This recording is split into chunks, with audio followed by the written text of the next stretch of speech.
제가 사역을 하면서 사역할 때 이렇게 그 인상 깊었던 신방들이 있을 거잖아요.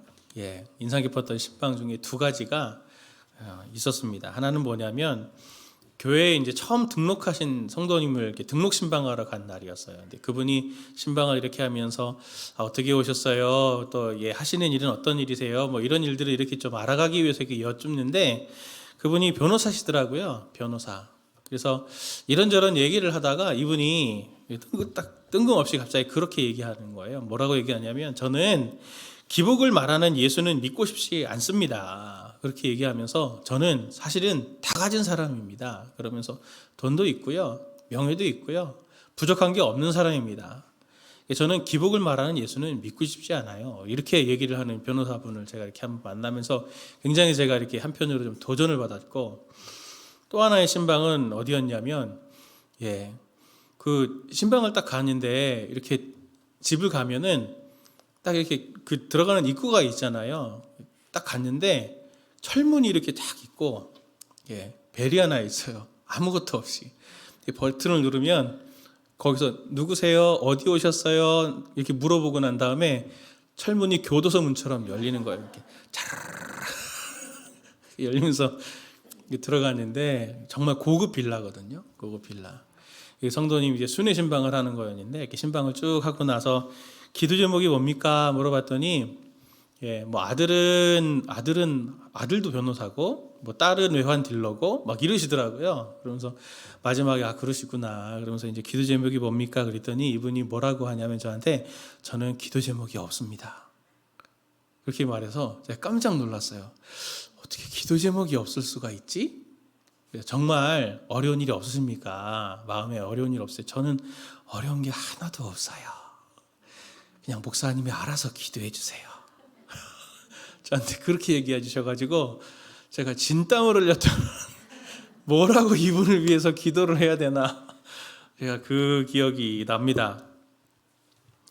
오늘 본문을 보면은 누가가 참 인상이 깊었던지 예수님이 복음을 선포하실 때 예수님을 도왔던 사람들에 대한 이름을 일일이 설명하고 있는 걸 볼 수 있습니다. 첫 번째로 등장하는 인물들은 12제자, 당연히 12제자가 인상 깊으셨겠죠. 12제자에 대해서 얘기하신 다음에 특별히 여러 여자들에 대해서 말하는데 막달라 마리아, 요한나, 수산나 그리고 그 외에 다른 여자들이 있었다. 그렇게 얘기를 하고 있죠. 성경에 마리아가 한 3명의 마리아가 나옵니다. 당연히 우리가 알고 있는 예수님의 어머니 마리아가 나오고 그 다음에 나사로의 동생인 마리아가 또 있고 그 외에 또 막달라 마리아가 이렇게 등장을 합니다. 특별히 오늘 본문은 여자에게 집중해서 많은 양을 할애해서 이렇게 소개하고 있는데 그렇죠. 여자분들이 참 예수님을 잘 섬기시는 것 같습니다. 남자는 안 나오고 여자만 나오고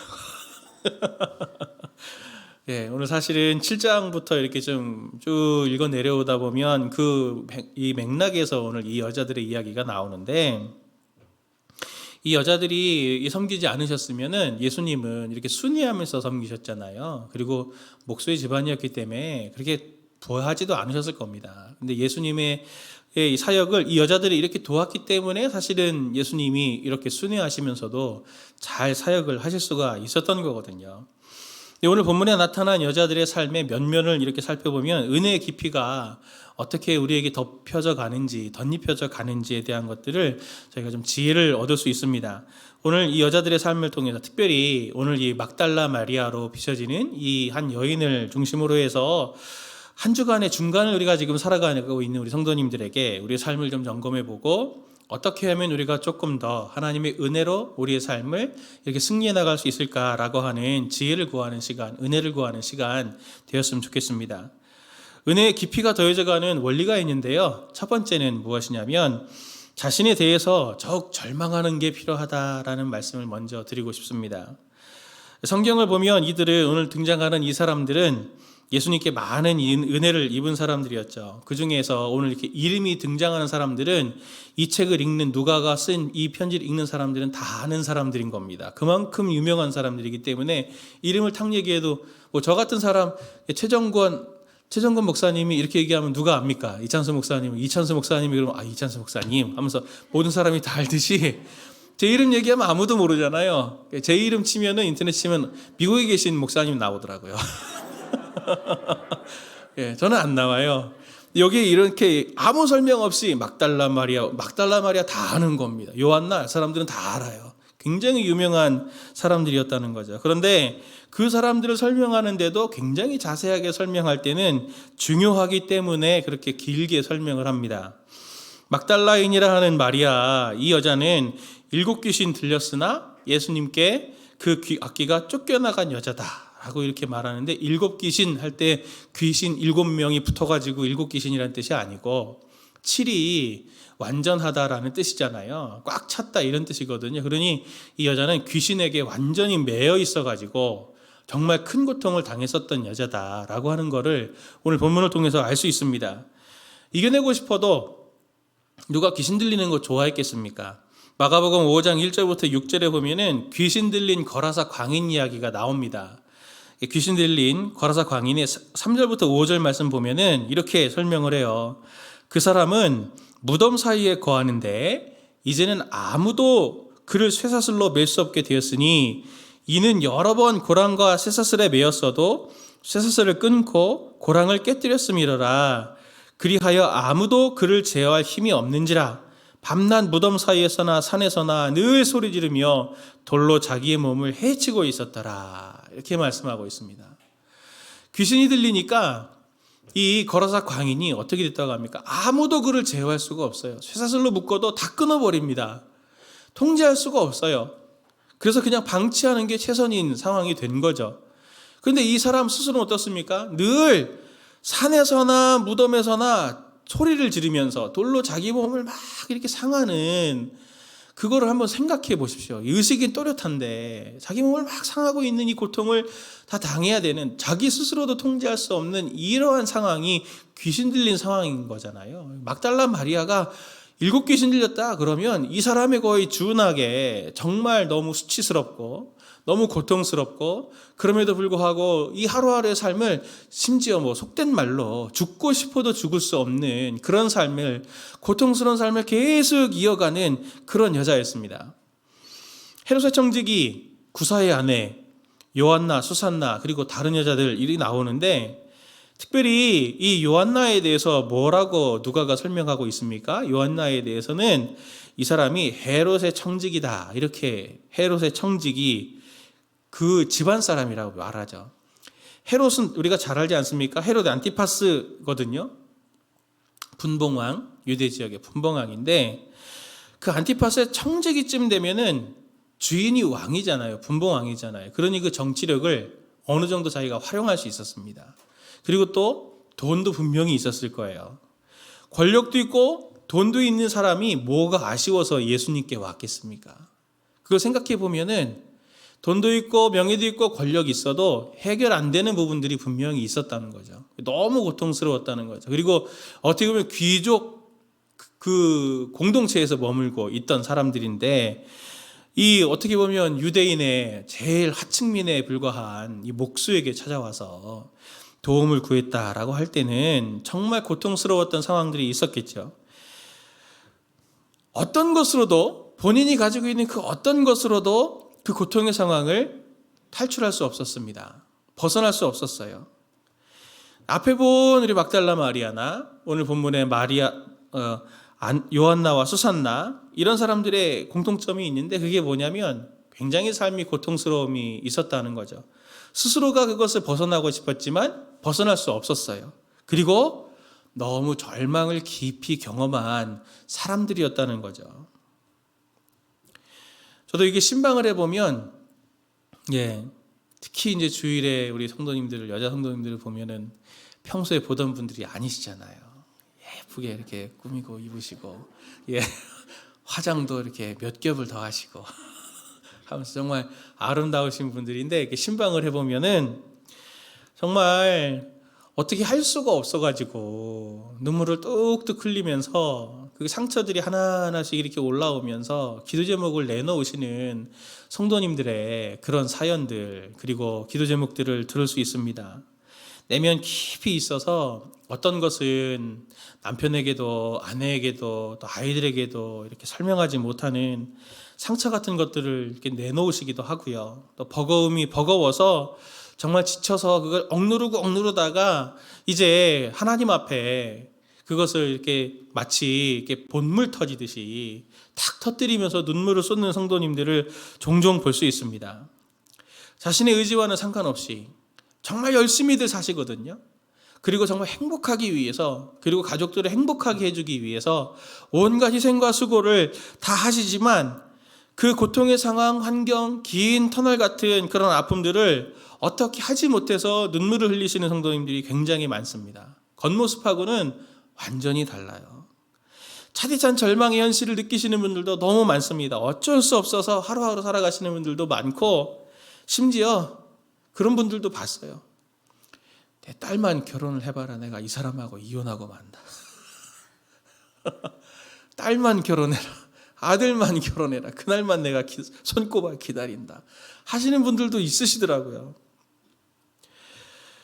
그런데 그런 상황이 생겼을 때 사람들은 대부분 어떤 반응들을 보이냐면은, 내가 더 재물이 많으면, 내가 좀 더 높은 위치를 가져서 명예를 얻으면, 내가 좀 더 능력과 경험치가 쌓이면 나는 조금 더 행복해질 수 있고 우리 가족은 조금 더 지금보다는 나은 삶을 살 거야 라고 생각하면서 죽은 희망과 신기루 같은 것들을 잡고 계속 다시 한 번 더 지친 삶을 다시 한 번 일으켜 올려서 애써 살아보시려고 노력하는 모습들을 종종 볼 수 있습니다. 너무 참 마음이 아파요. 여러 가지 논리로 상황을 모면하려고 하고 어떻게든 그 절망적인 현실을 모면할 목적으로 때로는 너무 견딜 수가 없으니까 술이나 담배, 그리고 세속적인 쾌락, 이런 것들에 어떻게 보면 거의 중독에 이를 정도까지 이렇게 이르러서 거짓 피난처를 의지하지만 결국에는 그것조차도 의미가 없어서 그때뿐이다 하기 때문에 그때뿐인 그 상황에 계속 파고들어가는 성도님들을 볼 수 있습니다. 넘어질 때마다, 좌절할 때마다 신앙이 없는 분들은 이게 다 내가 노력이 부족해서 그래. 내가 운이 없어서 그래. 그러면서 이렇게 하면서 다시 용기를 내고요. 믿는 분들은 내가 하나님 앞에서 믿음이 없어서 그런가 보다. 내가 하나님 앞에도 온전하지 못해서 그래. 내가 죄가 많아서 그런가 보다. 내가 더 하나님 앞에 회개해야지. 내가 하나님 앞에 더 충성해야지.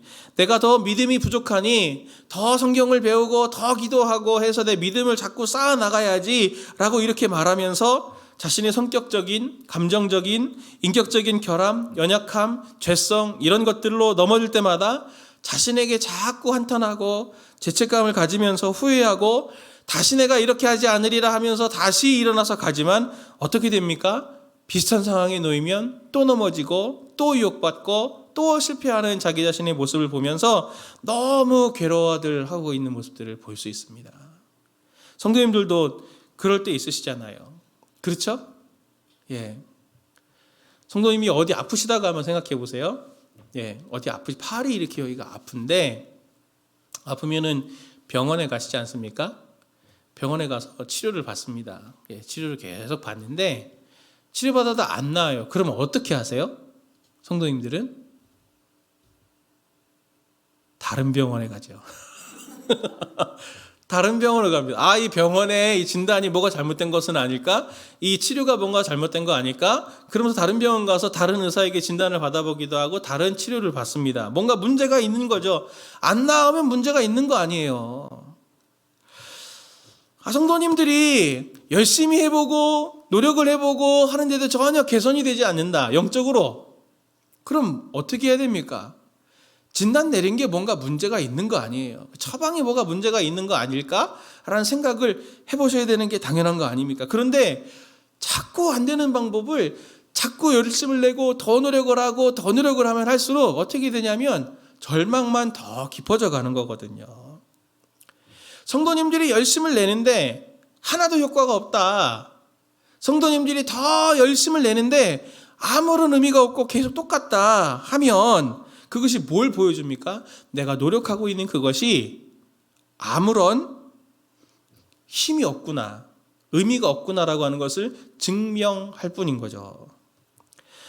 그런데도 사람들은 반복적으로 넘어질 때마다 내가 무능력하구나, 내 노력이 쓸모가 없구나, 그리고 내가 이렇게 죄가 많구나, 내가 이렇게 부족하거나 하다라고 하는 것을 인정하지 않고 대신 더 다음번에는 더 노력을 하면, 이러한 태도로 자꾸 자기 자신에 대해서 사실은 신뢰와 소망을 두는 거죠. 내가 실패하고 어려움을 겪는 건 이런저런 조건 때문이야, 이런 환경들 때문이야, 내가 이것이 없어서야, 이렇게 얘기하면서 자꾸 그런 것들을 얻으면서 애쓰면서 살아가려고 합니다. 결국에 마가복음 5장에 보면 12의 혈루병 걸렸던 여인이 어떻게 됐습니까? 그 여인은 12회 동안 수많은 의사들에게 가서 치료를 받았지만 오히려 더 마음고생하게 되었고, 돈도 다 없어지고 더 병만 깊어졌습니다. 더 깊은 고통에 들어갔죠. 우리 문제도 성도님들이 그렇게 말하지는 않아요. 개인을 찾아가 보면 나는 이 문제와 상황을 내가 해결할 수 있어, 나는 여전히 힘이 있어, 나는 할 수 있어, 온전해질 수 있어, 믿음이 생길 수 있어 라고 말하지는 않지만, 실제로 내가 뭔가 부족해서 하나님이 내게 기도 응답을 안 해주시는 것은 아닐까? 내가 뭔가 하지 않아서, 내가 좀 더 노력하지 않아서 하나님이 내게 믿음을 더 풍성하게 해주시지 않는 것은 아닐까? 이렇게 생각하는 거짓 믿음이 이렇게 마음속에 도사리고 있을 때가 있습니다. 이런 거짓 믿음 상태에서는 하나님을 믿기는 믿지만 위기 상황에서 내 뒤를 하나님이 받쳐줄 보험 정도로만 하나님을 생각하게 되는 경우들이 있습니다. 그래서 하나님의 은혜가 내 삶에 끼어들 자리가 사실 없게 되는 경우들 많이 봅니다. 하나님의 은혜가 그렇게 또 들어올 때 그게 내 공로로 돼서 역시 내가 열심히 기도했더니 하나님이 응답해 주셨어, 하나님이 내가 열심히 봉사했더니 하나님이 우리 가정을 평안케 해주신 거야, 이렇게 하면서 하나님의 은혜를 자기의 공로로 이렇게 바꿔버리는 그러한 연약함도 생기게 되는 거죠. 7 귀신 들렸던 여자, 병들었던 여자의 공통점이 있습니다. 그것이 무엇이냐면, 이 여자들이 하나님 앞에, 예수님 앞에 오늘 나아갈 때 그 자신에 대한 신뢰가 0%였다라고 하는 겁니다. 0%.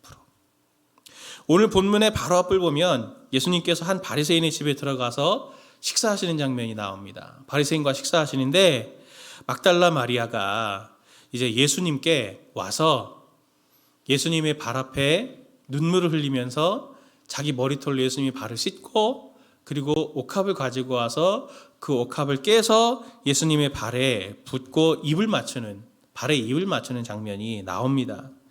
이건요, 사실은 그 옥합에 300데나리온, 이 말씀을 들으셨잖아요. 300데나리온.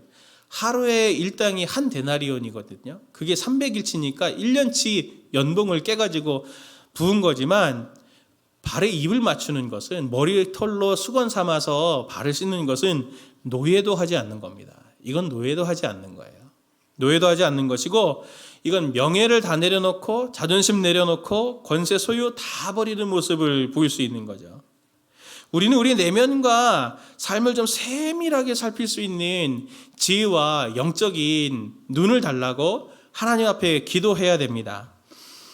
오늘 이 여자가 한번 생각해 보십시오. 이 여자가 지금 이렇게 와서 예수님께 와서 이렇게 향유를 깰 때 이것은 사실 쉬운 일이 아니거든요. 왜 쉬운 일이 아니냐면, 이 여자가 막달라 마리아라고 그랬잖아요. 근데 또 다른 성경을 보면 이 여자는 귀신도 들렸지만 이 여자는 창녀였습니다.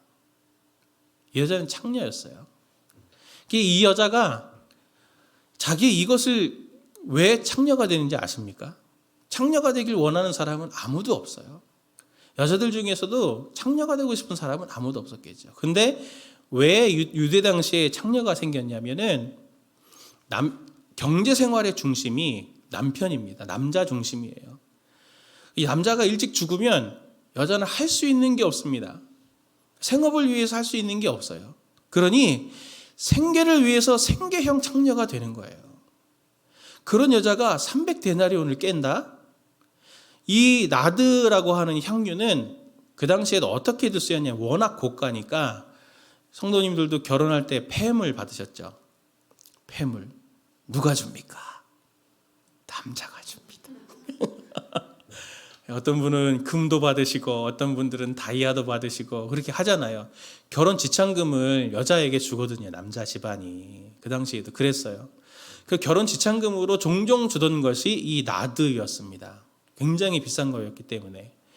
근데 이 여자가 살기 위해서 였는지는 모르겠지만 대부분 그 당시 문화가 그랬으니까 성경에는 이 막달라 마리아가 생계를 위해서 그렇게 했다는 말은 나오지는 않지만 일반적으로 생각을 해보면 소설을 써보면 이 여자가 생계를 위해서 돈을 벌기 위해서 창녀 생활을 하는데 이것을 깬다라고 하는 것은 쉬운 일이 아니잖아요. 쉬운 일이 아닙니다. 이 여자는 자신의 삶을 포기한 거예요. 예수님께 이 헌신을 한 것은. 성도님들 한번 생각해 보십시오. 성도님들 스스로 생각해 보시면 오늘 하루도 굉장히 힘든 삶을 살고 오셨잖아요. 이미 충분히 힘들었고 어려웠는데 오늘 이 자리에도 혹시라도 내가 이 기도의 자리를 지키고 내가 이 말씀의 자리를 지켜서 하나님이 내게 은혜를 주시고 내 지친 것을 하나님께서 문제를 해결해 주실 것이다. 그러니 내가 노력해서 예배의 자리로 나오자라고 하신 분들이 있다면 조금 더 자유하시기를 바랍니다. 하나님은 성도님들이 힘들고 어려운 것을 아세요. 그리고 우리가 망가져 있고 힘이 없다는 것을 아십니다. 예수님은 우리에게 먼저 오셔서 우리에게 당신의 은혜를 먼저 베풀어 주시고 우리를 쉬게 하시고 우리에게 모든 것 그 빈 것을 내가 아니 널 채우길 원해. 예수님이 그것을 우리에게 주시려고 거저 오신 것이지 우리에게 뭔가를 조건을 보고 우리의 믿음을 보고 우리의 환경을 보고 그것을 보고 반응하시기 위해서 오늘 예배 자리를 여신 것이 아니거든요. 스스로 해결하려고 하는 그것 때문에 스스로 오늘도 예배 자리에 나오면서 내가 이렇게 예배를 잘 드리면 하나님께서 내 기도에 응답해 주시겠지라고 하는 것으로 나오신 우리 성도님들이 있다면 하나님은 마음이 더 아프실 것 같아요. 자식들 중에 그런 자녀들이 있지 않습니까? 부모한테 막 잘하려 하는 자녀들이 있습니다. 효도하는 자녀들 있는데 특별히 잘 보이면 엄마가 나한테 잘해주겠지라고 하는 것 보일 때 있잖아요. 그럴 때 마음이 어떠셨어요? 아프신 것처럼 하나님도 그렇게 아프실 것입니다. 성도님들이 하나님 앞에 나아갈 때 아무런 기대감 없이 빈 마음으로 내게 대해서는 완전히 절망한 그것을 인정하고 하나님 저는 제 스스로에게는 의지할 것이 하나도 없어요. 저는 이제 고갈됐어요. 하나님 저는 아무것도 기대할 게 없어요. 하나님 저는 아무런 할 게 없으니 하나님 앞에서 있는 모습 그대로 나아갑니다 라고 하는 자신에 대한 절망, 있는 모습 그대로 망가진 모습 그대로 하나님 앞에 나아가는 그것을 하나님은 오늘 우리에게 원하고 계십니다. 두 번째로 은혜의 깊이가 깊어져가는 원리는 두 번째는 뭐냐면 내 자신에게 대해서 절망했다면 하나님은 그것을 가지고 우리를 조롱하거나 비웃고 거기서 끝나시는 분이 아니라 하나님께 대해서 소망을 두라라고 하는 것을 하나님이 우리에게 요청하십니다. 무엇이 이 여자로 하여금 신뢰와 그리고 무례를 무릅쓰고 막달라 마리아가 예수님의 발에 가서 발을 적시고 머리털로 그 발을 씻기게 했겠습니까? 이 여자 자신이 스스로 알고 있는 도저히 벗어날 수 없는 죄가 있었죠. 죄의 결과로 겪는 절망과 죽음의 고통이 이 여자에게 있었습니다. 이 막달라 마리아, 아까 말씀드렸듯이 귀신 들렸죠? 창녀이죠? 그러다 보니 사람들이 얼마나 무시했겠어요. 가족들도 버렸을 겁니다. 사람이 인간이야의 대우를 했을 거예요.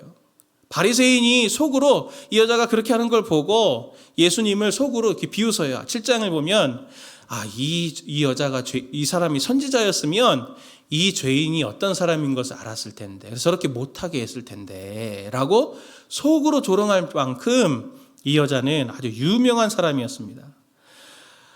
인간이야의 대우를 받았을 거고 그로 인한 상처도 많았을 거고 외로움도 있었을 거고 분노가 있었는데 온갖 복잡한 감정과 현실이 그를 짓눌렀을 텐데 그러나 이 여인이 오늘 어떻게 예수님께 나와서 이렇게 담대하게 자기의 옥합도 깨고 다른 사람들의 조롱을 다 감수하면서 오늘 예수님의 발을 씻고 있겠어요. 왜냐하면 이 여자는 예수님을 만난 다음에 삶이 변했기 때문입니다. 예수님은 그의 근본적인 문제를 해결해 주셨어요. 아무도 친구도 없고 아무도 가족도 없는 그 여자에게 예수님은 먼저 찾아가셔서 귀신을 내쫓아 주셨죠. 그리고 죄 없는 자가 돌로 쳐라 라고 말했던 그 현장에서 가늠한 여인이 이 여자였을 거다라고 말하는 학자들도 있어요. 다시는 내가 가서 이렇게 죄를 범하지 말라 하시면서 예수님이 이 여자의 친구가 되어주시고 예수님과 함께 같이 따라다녔던 그 많은 여자들과 많은 제자들의 친구 관계를 공동체를 만들어주신 분이세요. 예수님은. 이 여자는 예수님을 만나고 나서 인생이 완전히 바뀌는 것이죠. 예수님은 그에게 찾아가 주셔서 그의 근본적인 삶의 문제들을 해결해 주셨고 예전과는 다른 새로운 삶을 하나님께서 그에게 선물로 주셨습니다. 예수님 자체가 새로운 가족의 연결고리가 되어주셨죠. 본문의 앞인 7장 36절 이하에 등장하는 이 여인이 그렇게 발을 씻길 때 바리새인이 조롱했다 그랬잖아요. 그럴 때 예수님이 뭐라고 하셨는지 아십니까? 7장 47절 말씀 보면, 누가복음 7장 47절 말씀 보면 예수님이 바리새인에게 이렇게 말합니다. 이러므로 내가 네게 말하노니 그의 많은 죄가 사하여졌도다. 이는 그의 사랑함이 많음이라. 사함을 받은 일이 적은 자는 적게 사랑하느니라. 그의 사랑이 많다라고 지금 말하고 있습니다. 분노가 많았던 사람이, 원한이 많았던 사람이, 상처가 많았던 사람이 예수님을 만나고 사랑이 많아졌습니다. 그는 향유를 깨는 것이 아깝지 않았어요. 향유 모으는 것 엄청나게 힘든 일이었겠죠. 돈 300만 원 쓰는 거와 300만 원 모으는 거 어떤 게 더 어렵습니까? 300만 원 모으는 건 정말 어려운 것 같아요. 그런데 돈 모으는 어려움보다 예수님을 만나기 전에 고통, 그리고 그 어려움을 예수님이 해결해 주셨기 때문에 이 300만 원, 이 300데나리온의 돈이 아깝지 않다라고 할 만큼 예수님이 그에게 소망이 되셨기 때문에 예수님에게 이것을 깬 거죠. 성도님들 한번 생각해 보세요. 성도님들이 어디에 소망을 두고 계십니까? 재물이 있는 곳에 마음이 있다 하셨잖아요. 성도님들이 제일 돈 많이 쓰시는 곳을 한번 떠올려 보시죠. 지금 대답하지 마시고. 그것을 소망 두고 계시진 않습니까? 자식입니까? 부동산입니까? 주식입니까? 무엇입니까? 돈을 제일 많이 쓰는 곳을 아마 내가 소망 삼고 있을 가능성이 굉장히 높아요. 오늘 이 여자가 이 향유를 깨서 예수님의 발에 부었다는 것은 예수님이 저의 소망입니다. 소망이 되셨습니다. 그렇게 소망이십니다라고 하는 걸 고백하는 행동이거든요.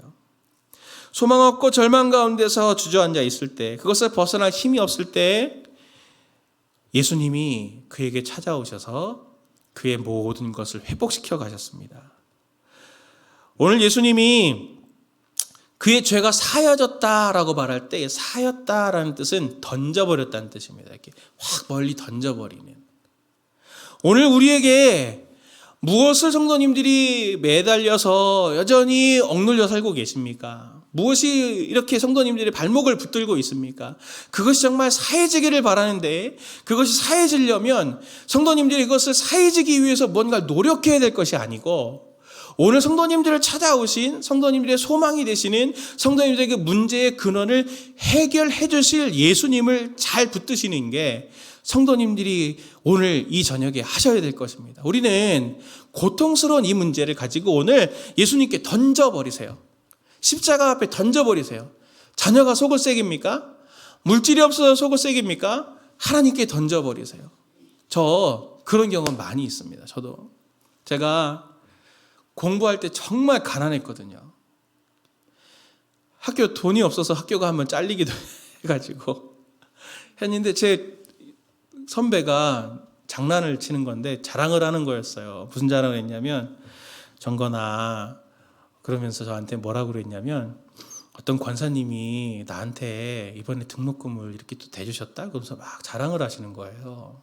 그래서 저는 늘 등록금을 낼 때마다 굉장히 마음이 막 불안하고 힘들었거든요. 늘 아르바이트하고 학기 중에도 방학 중에도 아르바이트하고 사역하고 막 그렇게 해도 너무 어려워가지고 막 그랬어요. 한 번은 하나님께 그런 기도 잘 안 하는데 속상해서 하나님 이거 너무 불공평한 거 아니세요? 어떻게 이러실 수 있어요? 불공평한 거 아닙니까? 누구는 저렇게 갑자기 나타나서 등록금 내주시는 분도 있고, 누구는 이렇게 진짜 학교도 잘리고 이렇게 그냥 고생하게 하시냐고. 제가 그렇게 억울해서 막 그렇게 한번 지나가듯이 탄식하듯이 기도를 했는데, 나중에 어떤 분이 전화가 온 거예요. 꽤 많은 시간이 지나서. 그 해가 아니었어요. 그 해가 아니었는데, 제가 예전에 잠깐 사역했었던 그 교회에 한 집사님이 전화가 와가지고, 번호를 어떻게 알고 전화가 와서, 전사님, 제 통장 번호를 어떻게 알고, 전사님 통장에 제가 좀 얼마 넣어드렸어요. 기도하는데 하나님이 자꾸 마음을 주셔가지고 제가 이렇게 넣었어요, 뭐 전사님. 그러면서 힘내세요 그러시더라고요. 그래서 제가 너무 감사합니다 그러고 너무 감사해서 그냥 지나쳤거든요. 근데 얼마 있다가 지나서 기도하는데 하나님이 그때 기도했던 거를 딱 생각하게 하시더라고요. 그러면서 내가 그렇게 너를 돌보고 있다, 너 기도를 듣고 있다 하시면서 하나님이 저에게 저의 교만함과 악함을 부끄럽게 하셨던 그런 경험이 있습니다. 사랑하는 성도님들, 성도님들을 제가 이렇게 신방을 해보면, 제가 지금 이제 순장님들을 신방을 하고 있는데, 몇몇 순장님들 신방하면서 감사한 게 뭐냐면, 다락방의 면면을 보면요, 예수님 때문에 그분들이 가족보다 더 친하시잖아요. 그리고 그 다락방의 모임을 통해서 성도님들이 회복이 일어나고 오히려 치유가 일어나고 용기와 셈을 얻는 것을 저는 봅니다. 그분들에게 가족이 줬던 상처가 회복이 돼서 오히려 남과의 관계까지도 더 풍성하게 되는 그런 일들을 저는 봐요. 너무 감사하고 순장님들도 그런 것들을 막 고백하시죠. 그분들이 어떻게 그렇게 됐습니까? 아내, 부모에 받은 상처를 어떻게든 치유해야지, 하나님 앞에 치유해 주십시오 막 간구하고 기도하고 애를 써서 그렇게 된 게 아니잖아요.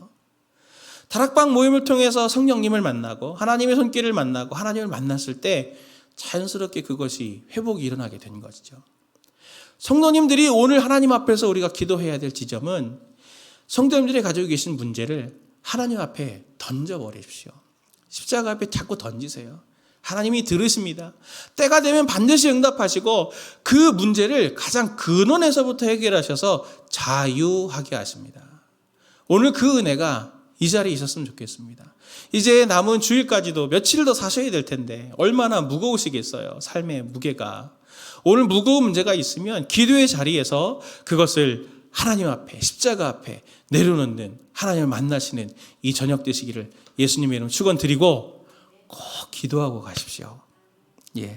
같이 우리 찬양하도록 하겠습니다. 하나님은 우리의 피난처가 되시며, 가사를 우리 생각하고 우리 말씀 가지고 함께 기도하도록 하겠습니다.